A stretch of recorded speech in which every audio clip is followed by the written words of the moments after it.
Hello students. Now after completing the differential equation of the wave motion along the x-axis, we'll move forward with the differential equation of longitudinal wave. Okay. Now for that, what we are considered, we are we are trying to say that the longitudinal disturbance is the propagating through the fluid, correct, of density rho. So we are talking initially of the density rho. Now over here I have considered an element of fluid, correct, in the form of horizontal tube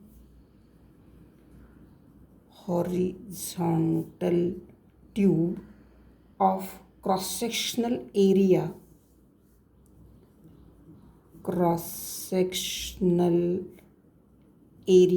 capital A and lies along the x-axis, correct? That is clear from the diagram. Lies along the x-axis as mentioned in this diagram. Now what we are seeing in this diagram, you have two imaginary planes L and M over here, right? Perpendicular to the direction of propagation of wave, correct? Now the distances of the plane L and M be I mentioned x and x plus delta x from, suppose I say this to be the origin O. So we have just taken an arbitrary origin because as I mentioned over here a horizontal tube, correct.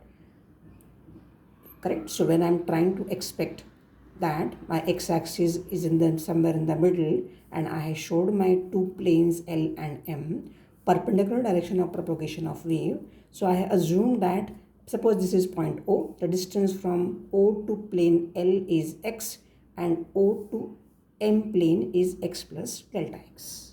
Fine. So the length of LM will be how much? Length of LM is delta x. So I can say length of LM will be delta x, correct?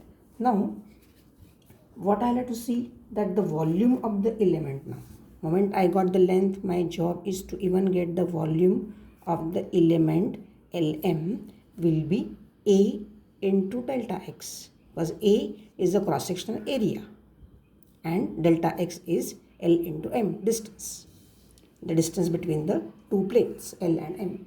So after getting this, definitely I can very well get mass also. So mass of the element Lm is equal to rho, because density is rho. Density is equal to mass upon volume, correct? Density is equal to mass upon volume. I know how much is mass, how much is V, correct? Mass and V, I know that. So it will be easy for me to write mass is equal to density into volume. So rho into A into delta x. Correct? So I am ready with this statement over here that my mass of the element Lm will be density rho into A area into delta x, which is my element of the length. Fine. Now when no wave propagates through the medium, the element Lm is in equilibrium, obviously, no stationary, no motion. And the pressure on the planes L and M are equal and opposite in the undisplaced condition. Nothing is moving. It's very steady and slow, correct? So we will not have any change or everything, this is as good as we can say equilibrium condition we can say, and the pressure will be same on both the planes, correct? But moment we say like and suppose we say that the pressure is suppose P. Pressure is same, but how much is the pressure? Suppose pressure we declare it as P, correct? Now when this tube receives the disturbance from the left, that is from this side, correct? The left, it undergoes small displacement, but due to which what will happen? The planes L and M will be shifted to L dash and M dash. Why? Because something has come and hit. What we said? The disturbance. The small disturbance from left which the tube received due to which my planes L and M shifted to the planes L dash and M dash. Fine.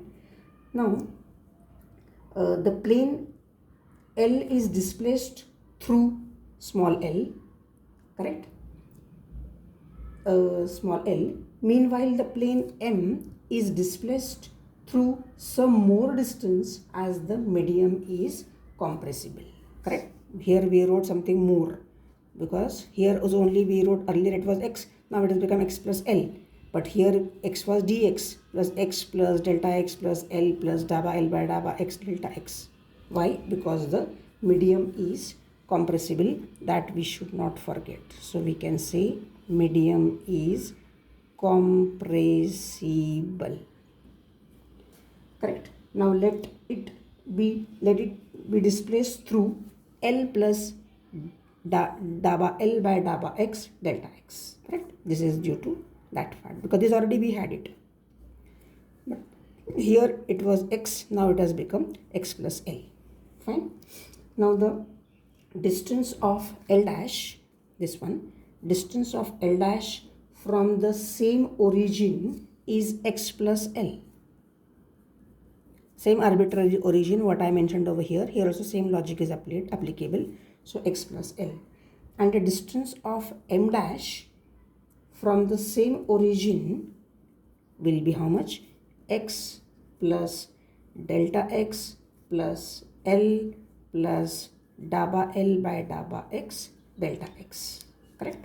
Now, therefore, the length of the new element, length of the new element is how much? L dash M dash. Correct? Earlier element was L M.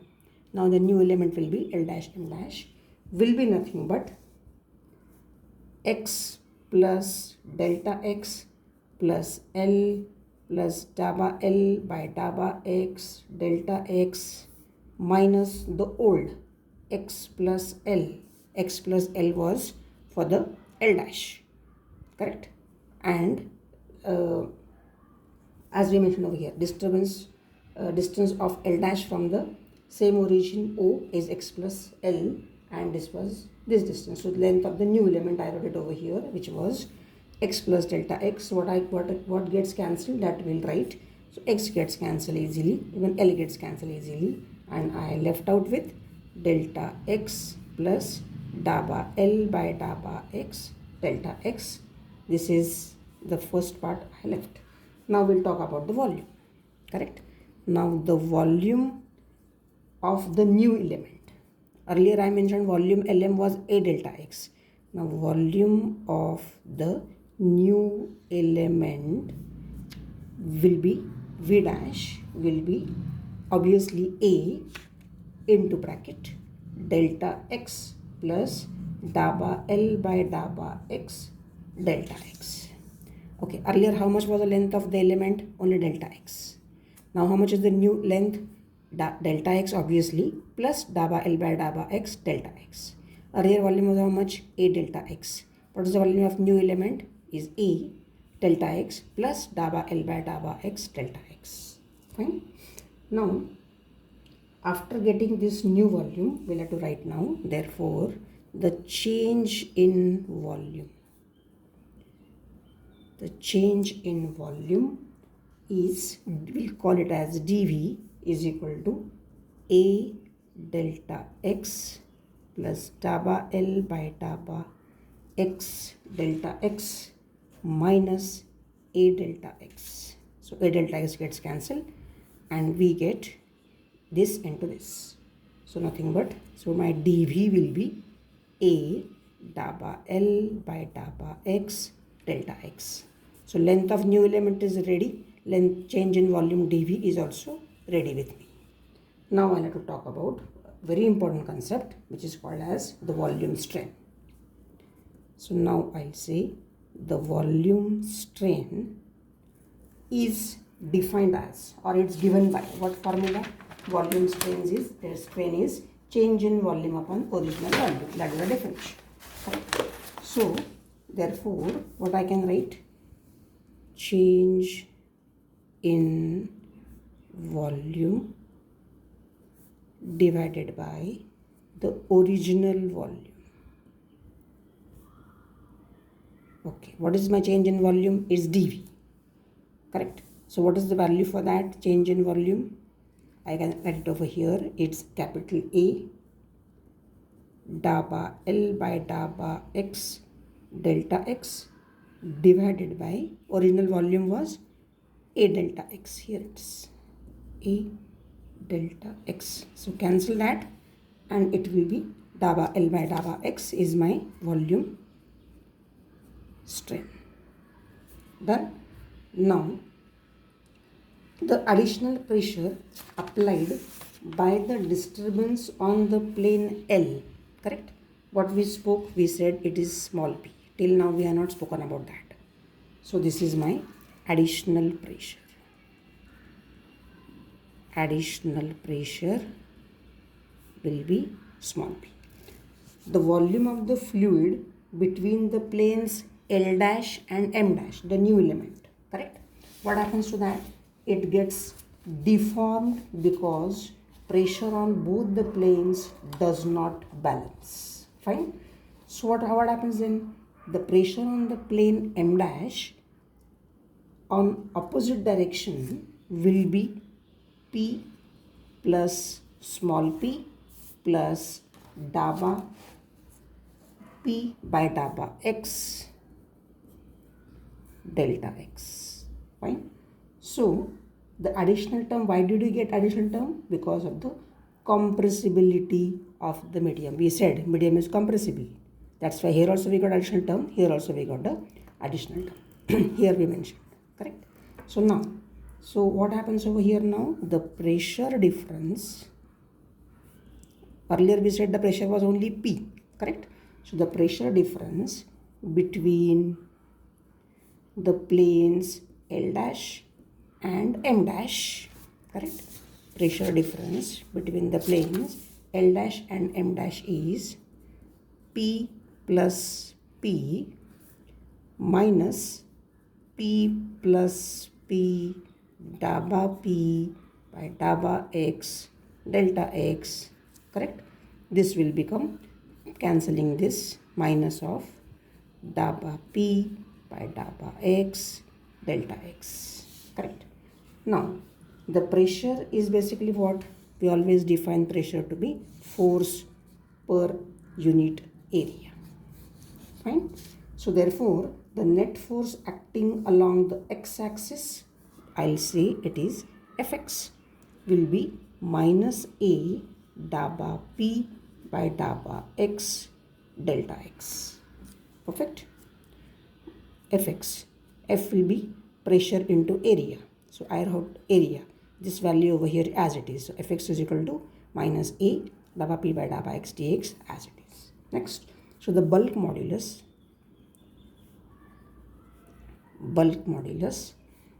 K of the fluid will be given by volume stress divided by volume strain.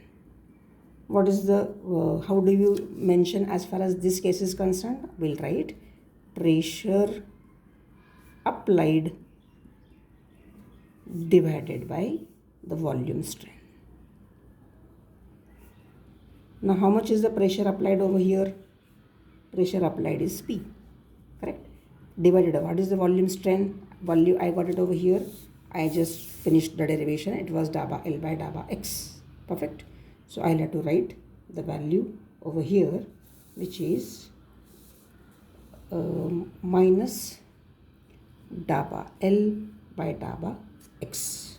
Perfect. Now, why did I put a negative sign when it was not over here? The negative sign indicates that there is a decrease in volume when the pressure is applied on the fluid. Otherwise, I can't write minus. Here I proved to be plus. Correct. So here I am writing minus because there is a decrease in volume. This is volume strain, no? Decrease in volume when the pressure is applied on the fluid. So therefore, what is the equation now? So this is my K value. This implies pressure P is equal to minus K daba L by dabba x. Correct? Now, if at all I take this equation again, the force equation, correct? I can put the value over here of P, correct? So I say my force equation Fx is equal to minus A into dabba by dabba x of P value. How much is P? I got it minus K, correct? This equation I took it. Fx is equal to minus A dabba by dabba x dabba L by dabba x into delta x. Minus minus become plus A K dabba square L by dabba x square into delta x. This is my Fx value. Correct? Now, obviously everybody knows that force gives, this force gives acceleration dabba square L by dabba t square in the volume element. Correct? Therefore, we can write Fx is equal to m, F is equal to ma, that's what I am writing, dabba square L by dabba t square. Correct? But what is my value of m? M I just proved it earlier, which is density into the volume. Density is mass upon volume. So mass is density into volume. So this is my expression. So put the value over here.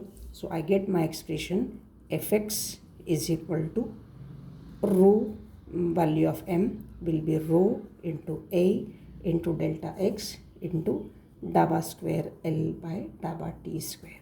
So I am ready with my expression. Correct? Now what we'll do, we'll try and compare these two expressions, this and this. So we can write AK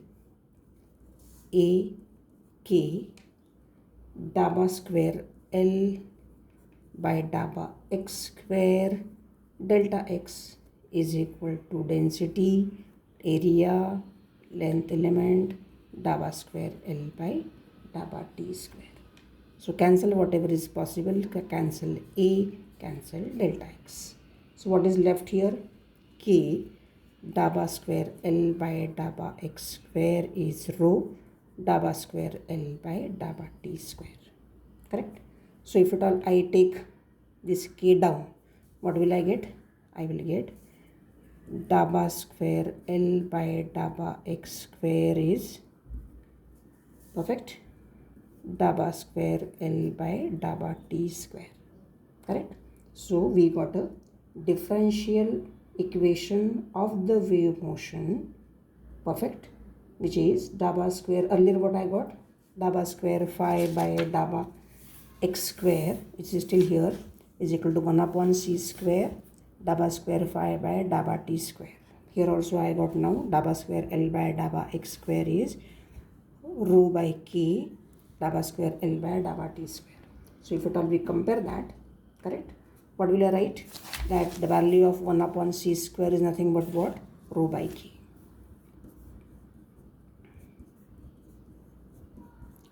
Correct? 1 upon c square is rho by k, or c is equal to k by rho. C is the speed, right? So this is the velocity of longitudinal waves propagating through a fluid of density rho. The velocity depends on the bulk modulus k and the density rho. Correct? So therefore, we can say over here simply C proportional to 1 upon density. If we say the bulk modulus k is constant over here. That's what is the simplest possible derivation for my differential equation of longitudinal waves. Correct? So here I first got my length element, volume element, mass element, pressure, medium is compressible. We first wrote the equation of that. Then we have, as we said, it got displaced because of the pulse coming from the left hand side. So we wrote the new change in the length, volume. So I got dV, then I found out volume strain. Correct? Then we moved toward the pressure. Correct? So this is the way finally we got the value of the speed C, which is inversely proportional to the density. That's what we proved over here in short. Correct? Thank you very much.